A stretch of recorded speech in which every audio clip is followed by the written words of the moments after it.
All right. Oh, we are coming in hot. We are coming in. Hold on. We are coming in way hot. Let me fix that. Let me fix some things still.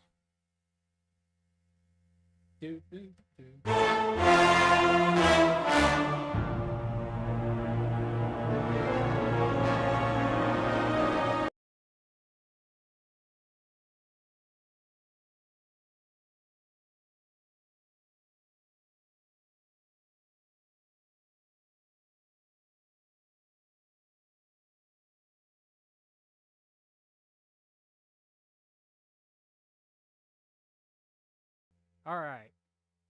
Now we're not coming in as hot. Welcome back to Escape Reality Star Wars Talk. I'm your host Caleb. Hi, I'm Seth. I talk Star Wars with this man.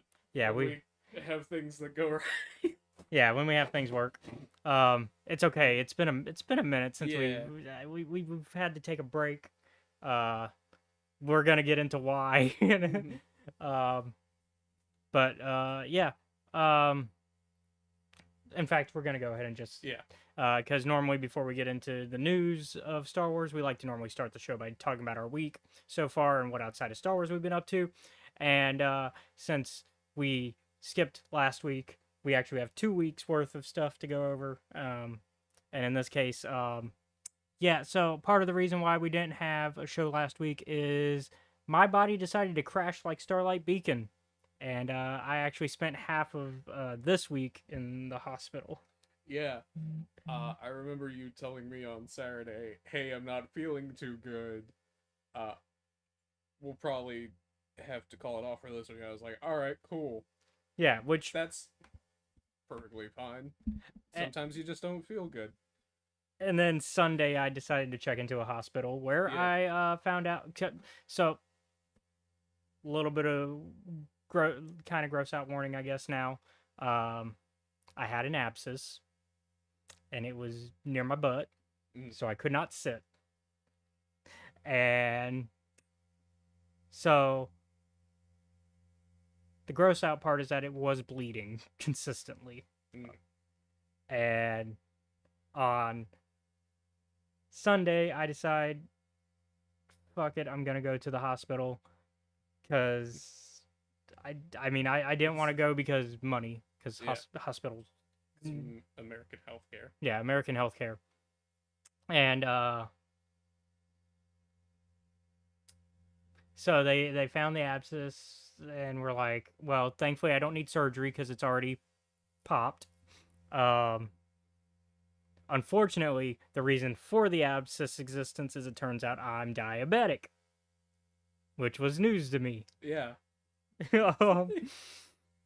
Type 1 specifically. So it turns out I have type 1 diabetes. So I spent Sunday to Wednesday essentially in the hospital, where they were pumping me with insulin and antibiotics to get rid of the abscess as well because it was infected. Which I'm still on some antibiotics. But yeah, so and yep, so having to deal with that life change. Yeah. And that's what happened last week. Yeah. That's why we had no show. Yep. On the upside, it gave me time to reread the comic because I initially at first I was going to like just tear into it. Yeah.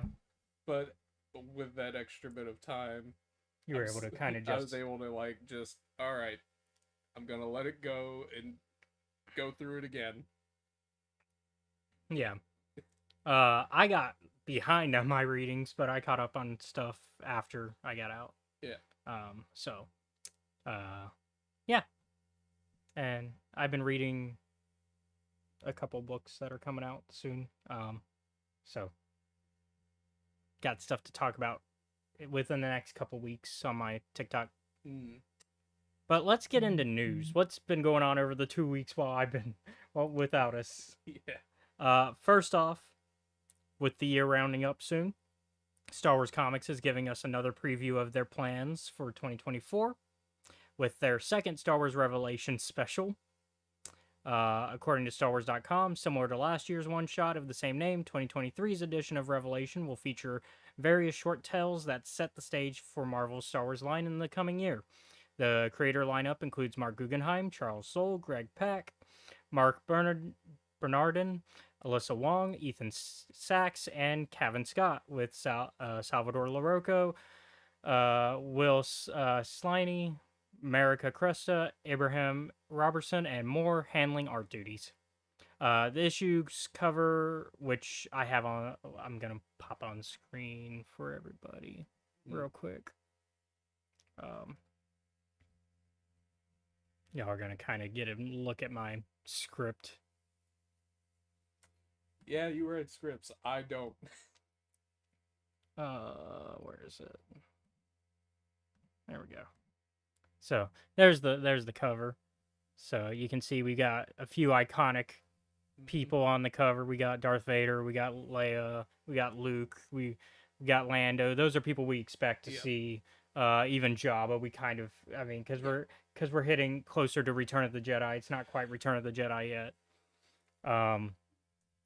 The ones that I do want to call out that are surprising are Thrawn. Yeah. And then Keeve Trennis is on here as well. So, Keeve Trennis, obviously, we're expecting the High Republic. I mean, with Phase 3, that makes sense starting out.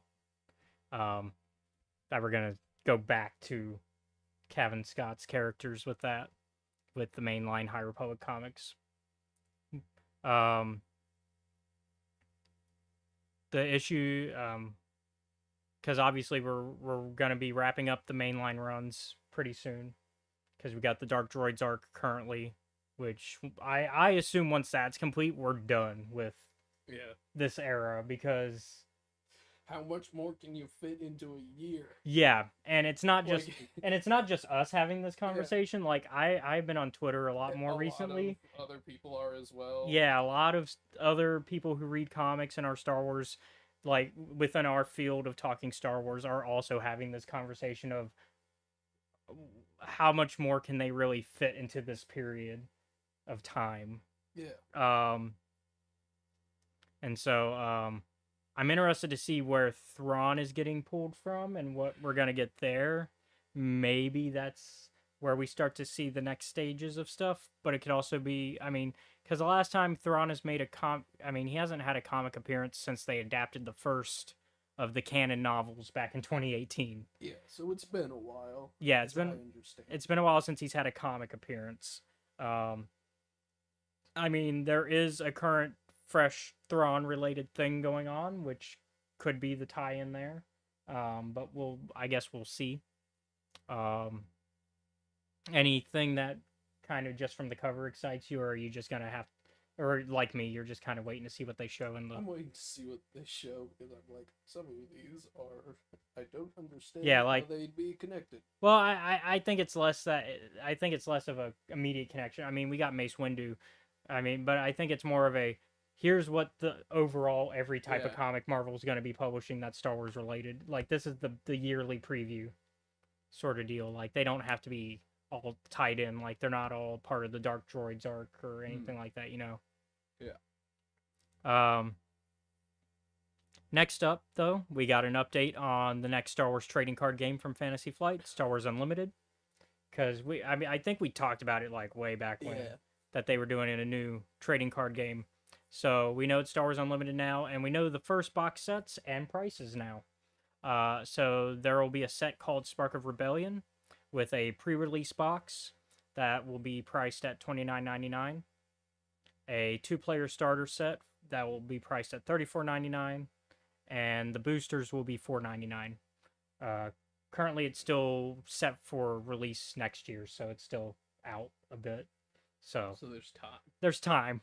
But I mean, those prices aren't that bad. I mean, like I've heard worse. Yeah, like for a pre-release box, $29.99. I mean, that's still, it's competing with Magic prices, but it's still not as bad as Magic prices. Same. I mean, the 2-player starter set, $34.99. I was reading some of the stuff it comes with. It comes with paper mats, so you have a mat Mm. for both players, and it comes with cards that are only in the starter set. So a reason to get the starter set if you want to have all the cards. Um, and then the booster, that I mean, $4.99. That's pretty reasonable for booster sets for cards. I mean, especially since what nowadays, what a Magic booster is like. I don't know. I haven't bought one. Yeah, it's been a minute. Hold on, because that's like the main like comparison that I have. So yeah, like almost, it's about the same. Five. Yeah. I mean, that's somebody reselling at 5.19. So I would imagine like still $5 for a booster set. So yeah, I mean that's comparative. So, and they'll have foils and stuff similar to other card games like Magic and all that. So it's trying to be. We haven't had a proper trading card game on that side in a minute. Like even the game that I have in the living room, that's not really a trading card game because it's dice and cards. It's like it's not the same as like a Yeah. Magic or a Pokemon or Yu-Gi-Oh. It's not on that same type of level.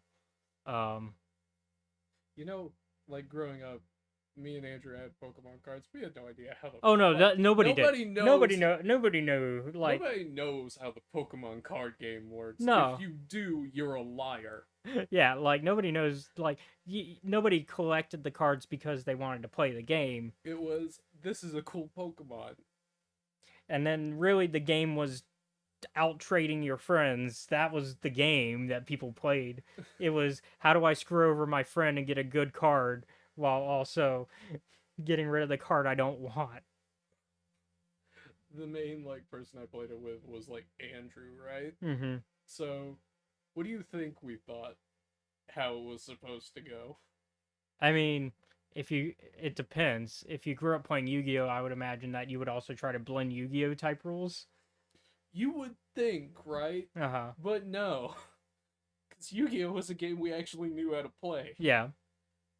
What we thought was like, okay, so the Pokemon has like their health at the top of Because it. you would think it's like the video game, but it's not. Yeah, we just played it like it was.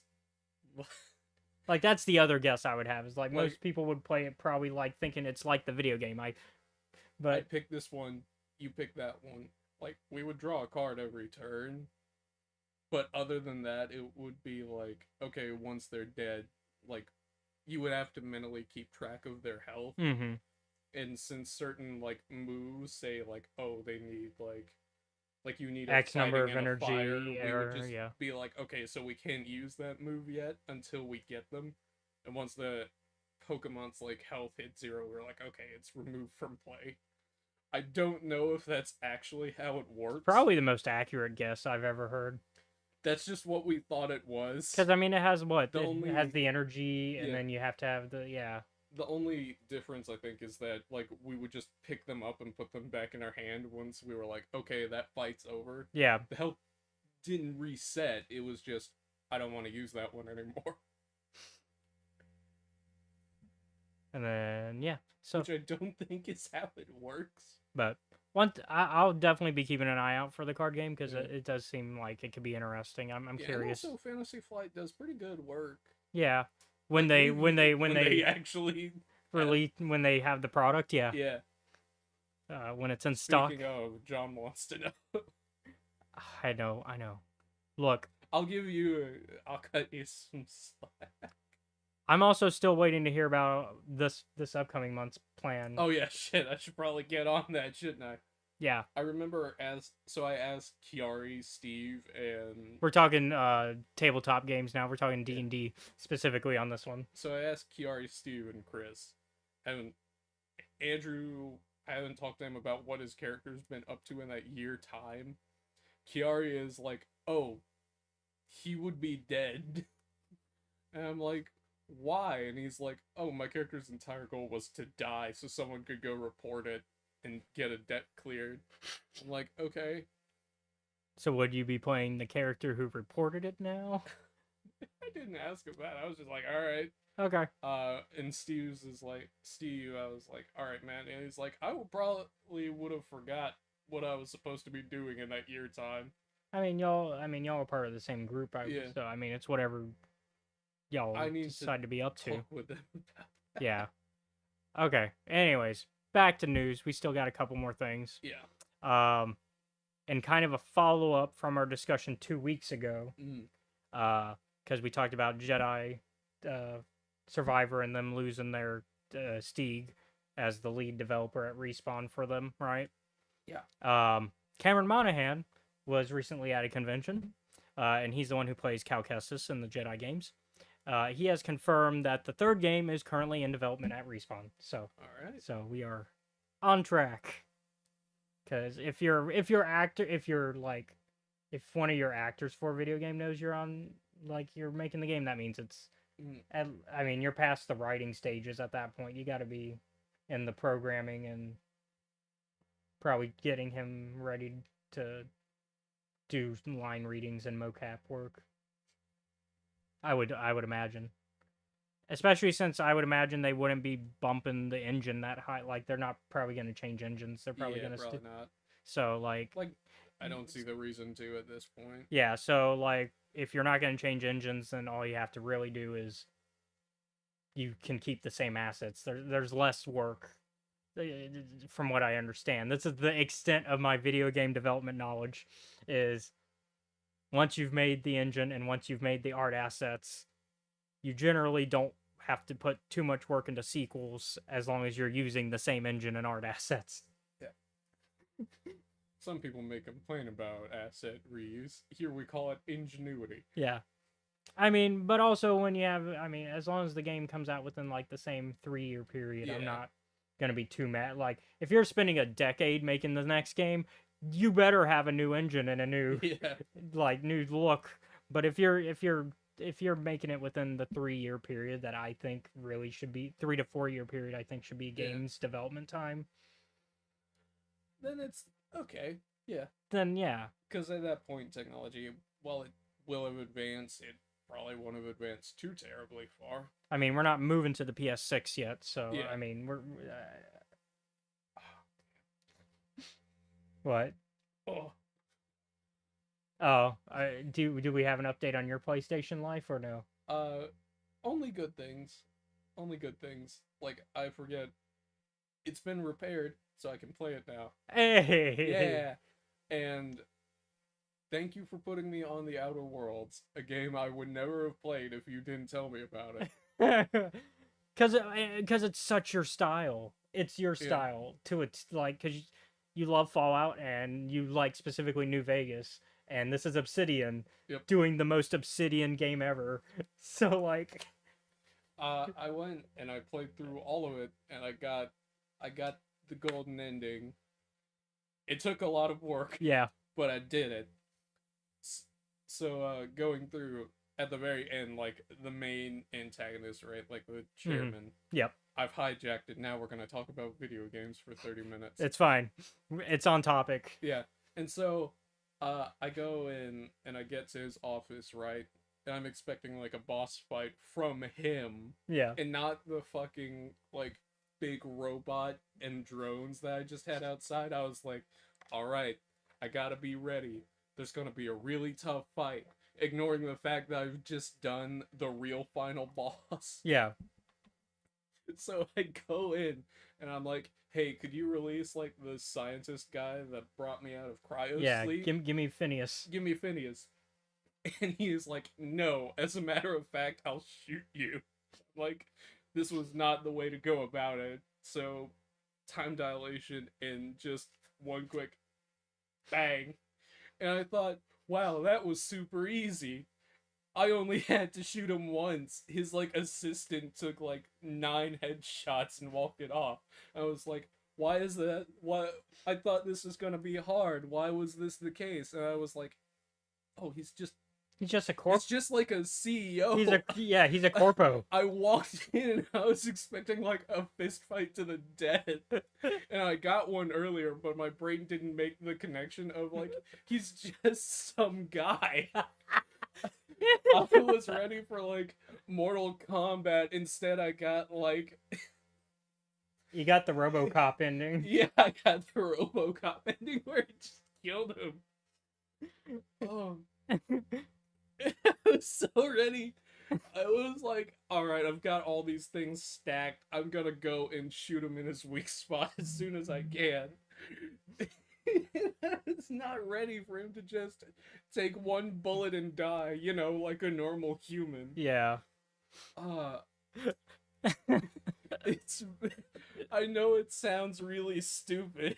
No, because that's fair. Because like video games have taught us that there should be a big climactic fight at the end. And there was, but my brain didn't realize that I'd already done that. Yeah, and so like your brain is still thinking, oh well, this is the main antagonist, so obviously this is who I should be having the big I was showdown like, with. I already beat like his sub boss. He should be a lot stronger than that, right?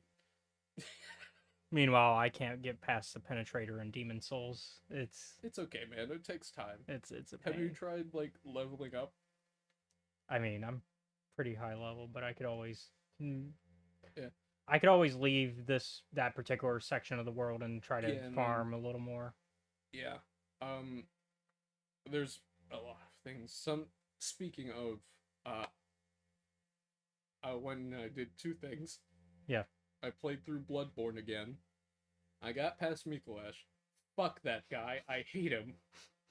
Because Mikolash doesn't fight you. Mhm. He's a runaround boss. He makes you run around and chase him. Eventually I got him. And normally I don't like have very intense like victory celebrations of like, yeah, fuck you, I'm glad you're dead. Mhm. He's one of the ones that made me have one of those. Because normally I'm like, that was a good fight. I respect that, but fuck him. I'm glad he's dead. That fucker. The other thing that I did. Yeah. So I think it would be fair to say that I liked Elden Ring. Yeah. I mean, you played it what, 4 or 5 times now? Played it like 5 times to almost near completion. So I thought, you know what would be a good idea? If I totaled up the entire amount of time that I spent playing Elden Ring. You know, it's nice that the PlayStation does that for you. Yeah, that's what Elden Ring does. So are you ready for this number? Oh boy. Is it going to compete with my Baldur's Gate 3 number? It might. It's in my notes. While you're looking that up, I was on when I got out of the hospital. Yeah. No, yesterday. Yeah, it was yesterday morning, or it was pretty recent. I was on Twitter, and I got a follow back from the voice actor for the Emperor in Baldur's Gate 3. Oh. And I tweeted about it, and then he tweeted back under it, and then just a call and response. Because I tweeted, "Hey, look who followed me, nice," and then he was like, "Oh, I just got to check something," and he did the GIF of the mind flare where he opens your eye from the first person perspective. No. Because, okay, I'm gonna go big spoiler here. So, for Baldur's Gate 3, we can talk about that as well. Big spoiler. The Guardian is the Emperor who is a mind flayer. Okay. That's a lot of jumping through hoops, but okay. Like the Emperor is his nickname. Like that's that's his name. And so the mind flayer is your Guardian that you pick at the beginning of the game is actually a mind flayer. Okay. Who is like supposedly fighting against the absolute the head brain, you know, because they got the obviously he's possibly still an antagonistic force depending how you want to work with him or not. And also that is the romanceable mind flayer for those of y'all who have seen that going around. That's the mind flayer that you can romance. But yeah, and then I sent but But yeah, that's it for the spoilers of that. But Okay. yeah, so after he sent that, I sent back from a screenshot from one of my Let's Plays where it's my character doing the little thought thinking with the connecting with the mind flayer worm. But yeah, I thought that was a fun little thing. But yeah, so you got your hours pulled up I got my hours pulled up for Elden Ring. for Elden Ring. Are you ready for this? All right. 29 days, 4 hours, 8 minutes, and 37 seconds. 29 days plus 8 hours? Plus 4 hours. 4 hours. Okay.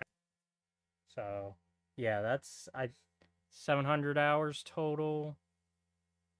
I think that's like double my Baldur's Gate 3 hours currently. Although I played on both PC and PlayStation, so like my time It might be counted separately. So it is, yeah, so it's counted separately. Yeah.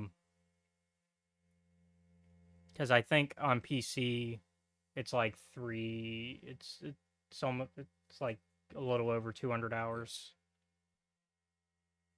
I think Yeah, it's almost 300 hours, 274. Okay. So speaking of Baldur's Gate 3, I did get the chance to sit down and play it with you last week. Yes, before everything went haywire with my body. Because it was Tuesday that I was fine, and then Wednesdays when everything started to feel bad. Yeah. I remember a few things from it. One, fuck Kaga. I don't like her. Two, I just remember like Ricky Joe's hands being fucking huge in like comparison to the rest of him. Which that's his character. He named it Ricky Joe. He made a ranger. As is the usual for me, because ranger is one of my favorite classes. Yeah. Also, Shadowheart fucking hates me. I think it's because she's connected to my character. Yeah, which I think if I paired her with you, then she would do the conversations with you. But because she's connected with you, she's like, fuck you. I don't want to talk to you. And then I think because I'm player 1, all of them will talk to me. Yeah. Whereas like if they're not like in your party at that time, then they'll talk to me. Yeah. Because I'm player 2, but they're like, you're not the protagonist. Fuck off. But yeah. So that's us just doing video game chat. Yeah. Lastly in news. Yes. So this isn't directly Star Wars related, but this is related in the long term. Some good news with the WGA strike, as the AMPTP, so the producers, and WGA have come to an agreement, with it sounding like the writers got everything they'd been asking for from the start. And just showing that this didn't need to go on for 148 days. That's how long the writers have been on strike. But now we're waiting for the actors in SAG-AFTRA to get their deal. Which word is that they'll be meeting with AMPTP on Monday. So hopefully they'll get what they want this upcoming week. So, and then all those strikes will be over, but we'll still have other strikes going on that aren't related to film, because we got the United Auto Workers on strike now. And God, what's going on? Just the big 3 car manufacturers and all that. Yeah. But yeah, so so that's some good news. Yay. Which also, yeah, it's, did you get that thing I sent you? You would think I would have had time to read, but I didn't. Nah, I understand, man. It was a busy week. Speaking of reading, I guess let's get into today's topic. Yes. Of the High Republic Adventures, the Nameless Terror. Spoiler warning, obviously. Yeah. Because you will be spoiled here, and we will not apologize. This is your one warning. Yep. Yeah. So I guess I'll let you take lead on this, because I know how excited. Like, is there? I mean, so we go back. So this is a phase 2 story, but with a phase 3, like, bookends. Yeah. because it takes place after the events of Phase 1 on the book ending, like because it's narrated by Ty York. Yes. Yeah, baby, she's back. Yeah, our Star Wars equivalent to The Witcher. Don't touch her lightsaber. She's very protective of it. So she's back. She's on her way to a new mission. Mm-hmm. We also get appearances from other people that are connected. We get some more love for the Monster Peak by the end of the comic. Yes. Druid shows back up. Yeah. But the main narrative is that she is telling a story about creatures that are very similar to what's going on currently with because Chloe is kind of like, hey, there's a bunch of these jobs, which one do you want? Yeah, and so she's just like, I think people are just jumping at shadows for the most part. But the Nameless thing does sound like an actual threat. Yeah. And so Ty kind of talks about a story that her master told her about his master. Yeah. Back when they were a Padawan. So back in Phase 1. No, you're good. So back in Phase 1. Because we get to see the reappearance of Rock Baron, who we hadn't seen since Hidden City.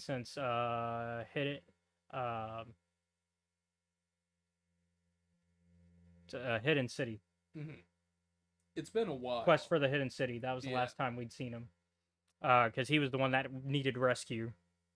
Because he was the one stuck on that terrible, terrible moon. Gloam. Yeah, Gloam. I'll put that up there on shitty places to not be in Star Wars. So yeah. So which this ties in, I guess, with also that's not true actually. Last time we saw him was actually Quest for Planet X. Because he does appear at like the midpoint, like near the end. Yeah. Because they mentioned this exact mission. Because he's like, oh yeah, I got to get on this mission. So while the events can be viewed as canonical, they're being told from a non-canonical lens. Because we know that this story happened. But the way it's being told might not be 100% how it went down. Yeah. If that makes sense. It's like trying to recall one of your grandfather's like hunting stories. Yeah. It's basically what this is. Yeah. Because, like, we know that something like this had to happen. Yeah. But as far as Ty is concerned, it's more of like just a story. Yeah. And also the like conversation between Chloe and Ty about Elzar, and Ty being like, I need to be away from whatever the fuck that was. Yeah.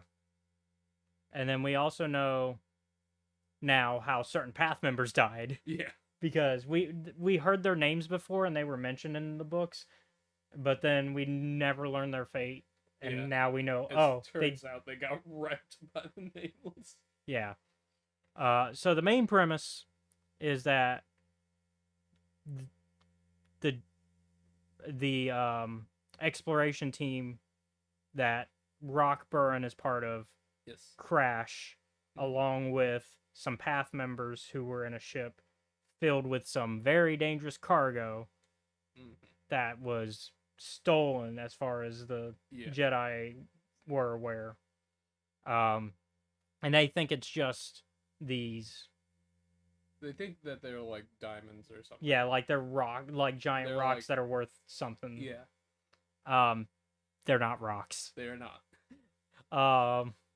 Didn't know what a Nameless egg looked like, but now I do. It's pretty big. Yeah, it looks kind of like a. It's not quite topaz, it's not like quite. A really big one. And it's not quite like a xenomorph type thing. It's just. Yeah. It's just a big egg. It's just a big egg.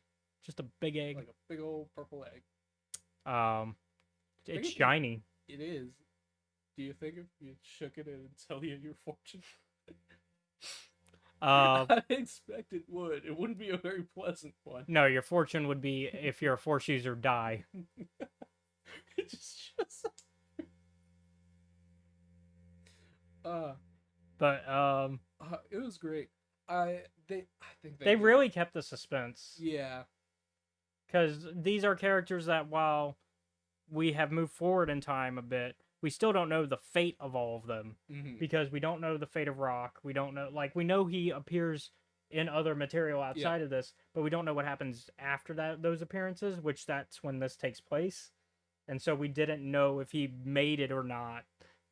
And same thing. I can't remember Now, the name of Corrin's first, like, master. Oh. Because there's Zing, Corrin, Ambon, Paco, I can pull it up. EX50, but I cannot remember her name. I know what she looks like. Yeah, I can picture her.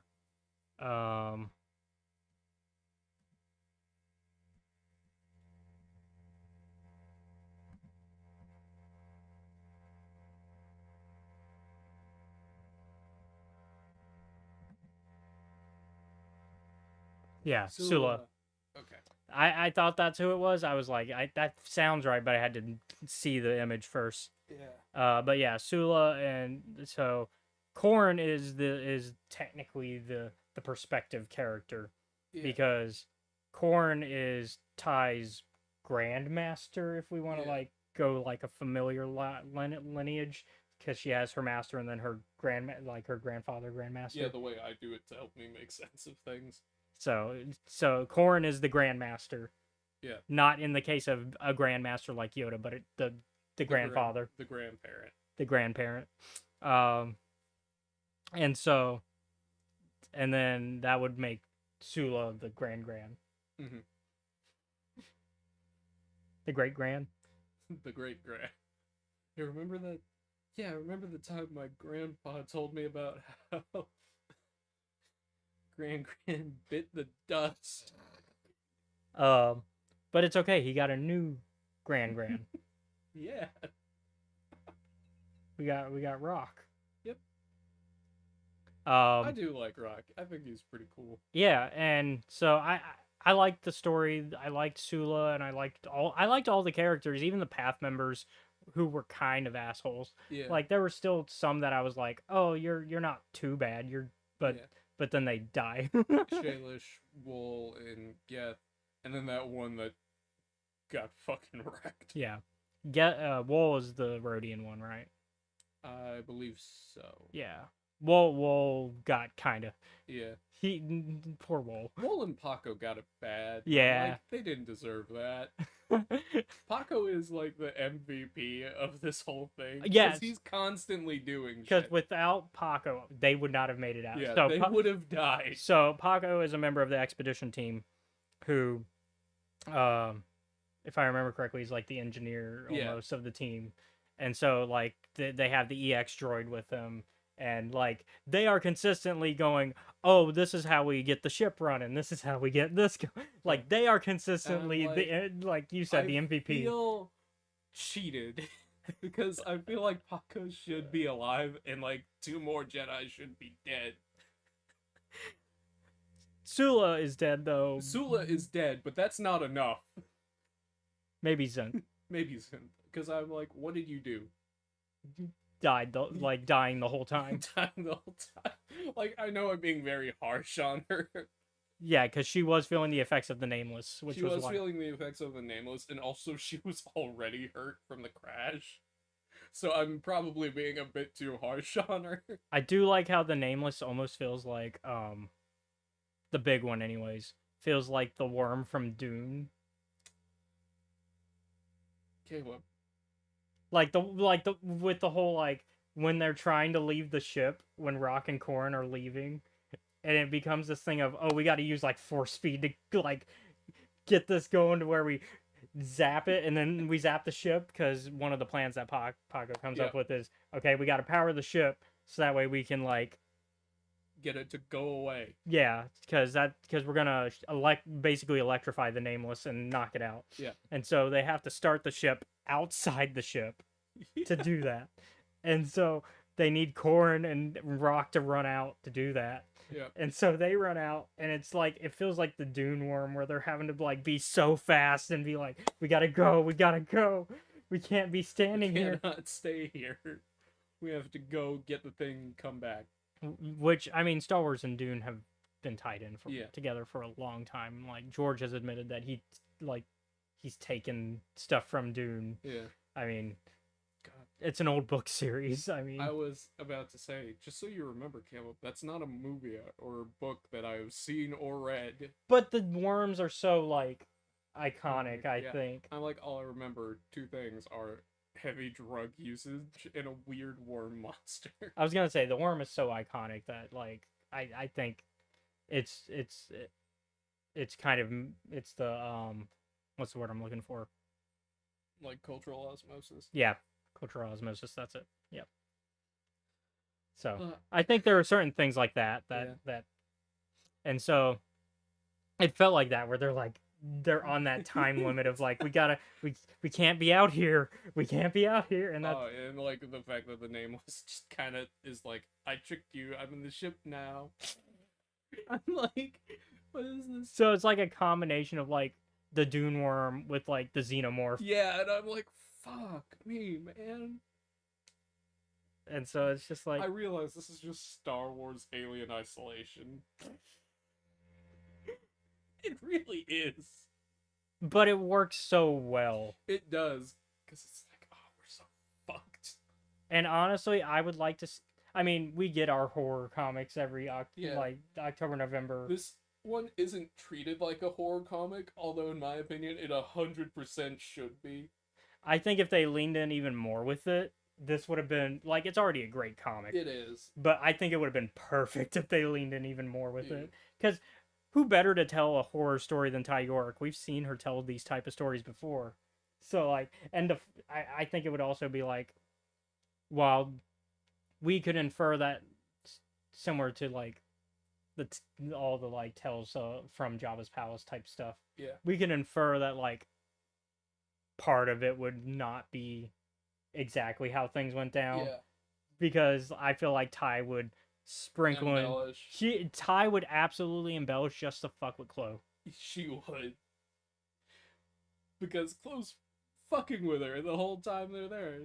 Yeah, because Chloe is also fucking with Ty because throughout each issue we keep going. So it's a 4-issue arc, and we go back to at the beginning we get some Ty, and then at the end we come back to Ty and we get a little bit of more of her story as well. So it's not a perfect like bookend thing where it's just beginning end. And no, it's throughout the comic. It's she's sprinkled in. And during her story, we're finding out that Chloe is bullshitting her on like where they're going and what their target is. Yeah. Because Chloe is trying to kind of slowly get Ty to be more involved with the greater politics of what's going on. And I think Chloe's her motivator is in the right place, so to speak. Since she doesn't have a heart. Her motivator's in the right place. It's just a matter of she's lying to Ty to do it. Yeah. And Ty's like, I know you're fucking with me. Because that's the thing. Ty isn't dumb. Yeah. So Ty also, So she starts fucking with him. So it's a matter of who's gonna fuck with who more. Yeah. And like the first lie is pretty clever, and it's like, well, there's just an accolade on this planet. I really wanted to see it. Yeah, because like because eventually Ty's like, this isn't the planet I charted, and Chloe's like, oh, I wanted to pit stop there to check out this accolade. Really, he's like, I'm trying to hide the fact that I'm gonna essentially phone a friend to we're gonna family reunion to this a bit. But I don't need her to know that until we get there. Yeah. And so, I mean, I like the story that we get on both ends. So initially like I said, was like, oh god. I think it's just because like me and you read a lot of Star Wars, so sometimes things kind of become the same. Mm-hmm. And I was like, oh no, it's another Nameless story. What's gonna happen? I think that this one was really clever though with how it Yeah, did it, like, cause but like going through and giving it like some time away from it, I was like, okay, yeah, no, this is a lot better than I thought it was. Like, because I think over time, from reading all these stories, I've forgotten to take things in isolation. I think also the key with this one is it's giving us information that we're gonna need for Phase 3, Yeah, because we need to know where Nameless come from. Like, we know where literally they come from. We know they come from Planet X, mm-hmm. but we don't know till now, like, they're like they can just hatch. Like, Yeah, there's just a bunch of, like, they can be smuggled this way, and that's something we didn't know until now. And that's a key thing to know, because that's gonna decide how now that dangerous I've got the staff of seasons and the rod of Daybreak. daybreak, said Markion Ro, I sure am glad that I put all these Nameless at these heavy Jedi locations so I can just wake them up. Yeah, and then on top of that, people can't run away to the outer rim because we've placed mines on the entry points to us in hyperspace. Good luck. We'll kill you, said Markion. Um, Specifically the Jedi. and the Republic. And the Republic, but Yeah. mostly the Jedi. Yeah. I don't. Just. Oh, man. Yeah. Fucking ass. And then You're smart. Fuck you.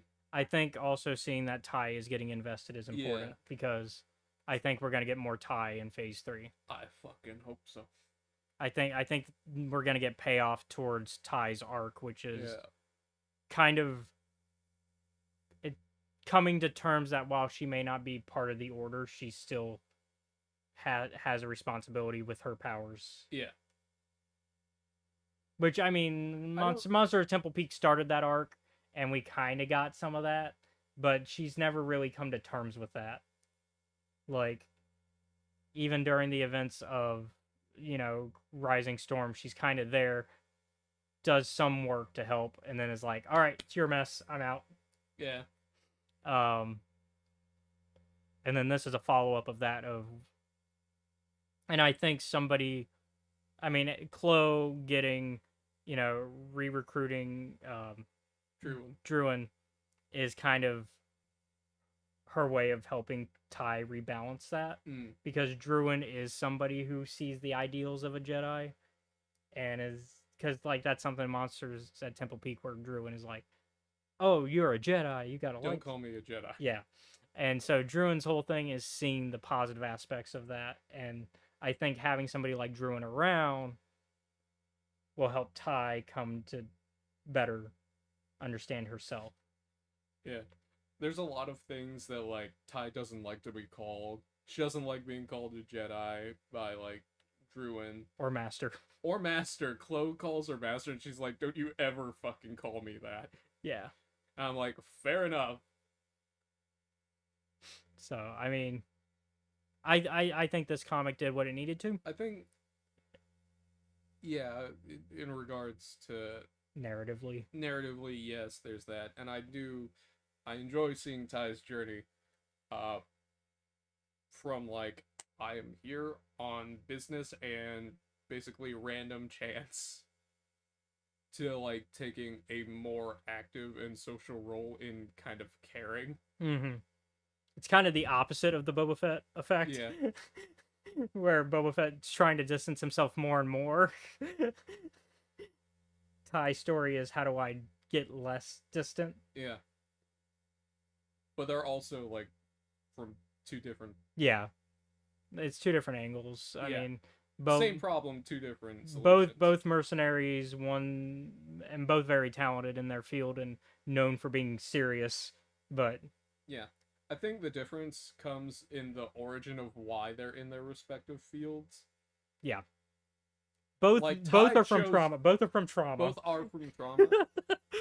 Ty chose to do this. Kind of.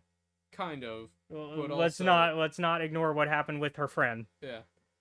That was not a That was choice. fucked up. That was not a That choice. was not a choice. Sorry, correction. She chose to leave. Yeah. Whereas I don't think Boba Fett really understands that there is anything else out there for a long time. And even then... And even then, he's like, nah, I'm cool with this. Yeah, now it's more of he wants to be self-employed. Yeah. Whereas, that's the extent of his character arc. It's like, now I can do what I want.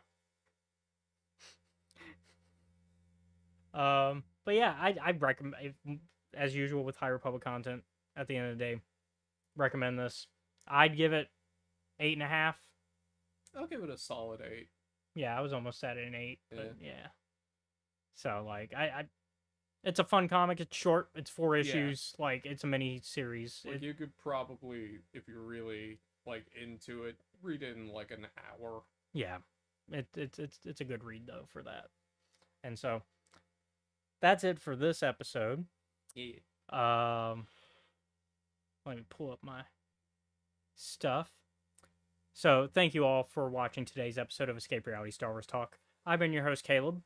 Be sure to like, comment, follow, subscribe to us. You can find us at Escape Reality Films on YouTube, Twitch, Kick, and TikTok. You can also show your support for us by joining our Patreon, which is at Escape Reality Films. Shout out to Jennifer Brantley. Yo. There you can watch our YouTube content. At this point, I'm catching up since my hospital visit. I'm in November's worth of content, so we've got about a month's worth of content out there on the Patreon. In fact, I was uploading a video just before we like he saw the tail end of the Patreon video getting uploaded. What? Okay.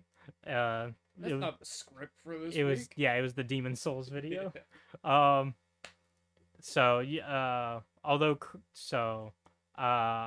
Once I get kind of back in my groove, I'm gonna get back to Baldur's Gate 3 live streams. And then once I'm done with Baldur's Gate 3, we'll go back to our normal programming on YouTube. So if you've been missing my runs of Demon Souls, for example, or you want to watch the D&D game I've been running before anyone else, which actually we'll be having our 3rd session in a few weeks. So, or 4th session in a few weeks. So that's going to be fun with our 4th player, because we whittled down to 3. Now we're getting back. We're adding one more. And so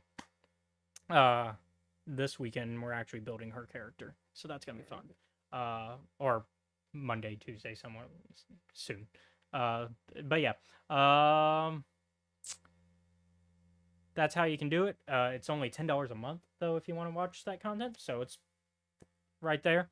You can also find me on Twitter at Escape Reality 94.